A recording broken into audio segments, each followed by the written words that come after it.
What's up, people? My name is Elena Kimaru. Welcome back to my channel, a place that is focused to helping you as a millennial exit in business with tips, tricks, and hacks on entrepreneurship, self-development, business, and personal branding.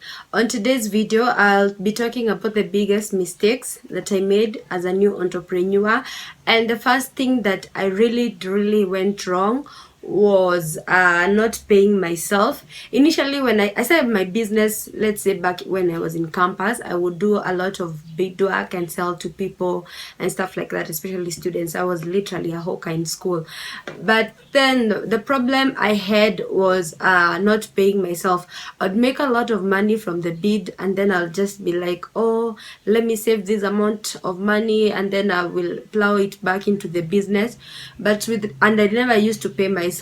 And then with time, I would when I would go broke, I would now borrow very big chunks of money from my own business, and sometimes it would be a hassle to return the money back to the business. So the one thing I would recommend for you as a new entrepreneur is that anytime you're doing a business, you should try as much as you can to pay yourself, because if you don't pay yourself, how are you even going to settle your bills? You might be okay at first, but I think with time, depending on the nature of your business, you should try to pay yourself a small percentage, and then from there you can, as your business grows, you can also grow your income and like grow that percentage into a bigger percentage than if it was something small. Yeah, so basically I would encourage people to actually pay themselves. If you don't pay yourself, at some point you'll start taking very big chunks of money from your business, and then for me, I would console myself. I'll be like, yeah, it's my business, it's my money, I have been working for it, so why not?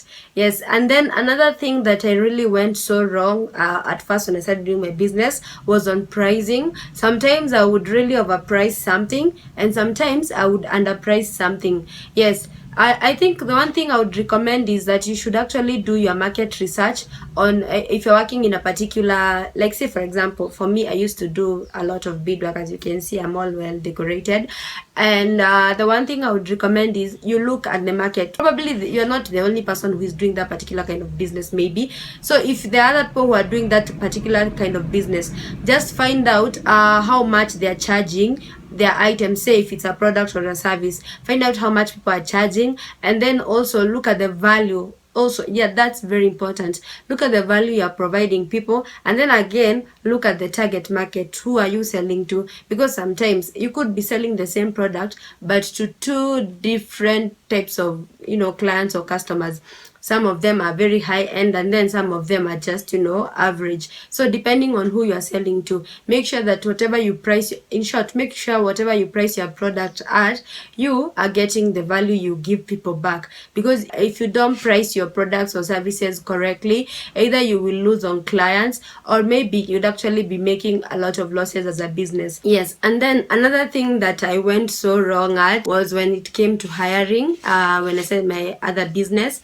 So basically, the one thing I did not do was come up with contracts for my employees, and this really came to haunt me, because along the way there was a lot of issues, and also communicating my expectations to my employees. Someone would be like, oh, I didn't know we were supposed to do something in this particular way. Some of them would miss out coming to work, and then they will give lots of excuses that actually did not even meet any. You'll be like, okay.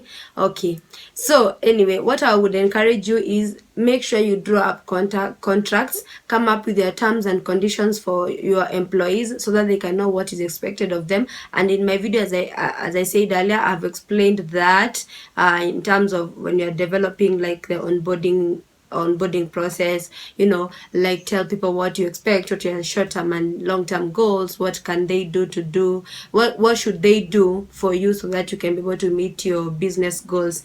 Yeah, so if you do that, you're gonna get everything right. Yes, another mistake that I really did, because I was just a very small entrepreneur, was also processing orders before people could make any sort of installment. When I started doing my business, as I said, it was more of a product kind of business at that point, especially when I was in campus.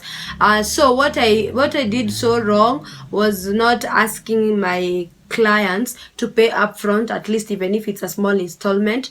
Yeah, so for some of them, I remember one particular incident. One of my former schoolmates called me. They were like, oh, I want you to help me. I want you to make this particular product for me.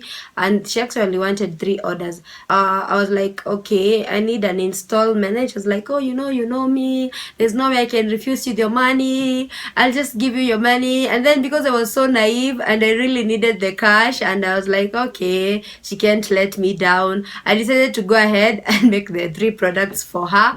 And then after I was done with the products and it was time to deliver, the story started. Oh, I have this person, they're not feeling well, I'm catering for their bills, stuff like that. There was just a lot of excuses along the way, and at the end of the day I ended up having the products back in my house. Until now, actually, I have those 3 products in my house. It's just been a hassle, but there was nothing I could do. Yeah, so at the end of the day, I think especially when you're starting up, when you're just a small business, it's very, very important to ensure that you ask people to pay installments when you're making products for them, or even when you're delivering a service. Request for an installment before you can get started. Have that as your policy. If people don't pay up, then you don't do business with them, because at the end of the day, I would rather you lose on such a client instead of you spend resources such as time, money, and even buying, say for example, raw materials so that you can make the product, and then somebody doesn't buy the product. So if you don't want to be inconvenienced in such a big way, talk to your clients nicely and let them know that they need to pay up a deposit, or some particular type of installment before you can get started making products for them. So at the end of the day, it's very important to look at some of those aspects when you are starting a business. And I think at the end of the day, if you don't want to make some of those mistakes, it's better also to learn from other people. And if you can learn from some of my mistakes, which I'll continue sharing in my vlogs, that would be very awesome, so that you don't repeat the same thing. So at the end of the day, have contracts when you're hiring people, price your products well, okay? Ask for deposits from people, and also pay yourself, even if it's a very small amount of money. Pay yourself, because at the end of the day, you don't want to end up borrowing the money you put in your business or the profits you raked in your business, and then you go broke as a small business. Until the next vlog, thank you for watching, and thank you for those who have subscribed. Positive vibes to you, and be intentional.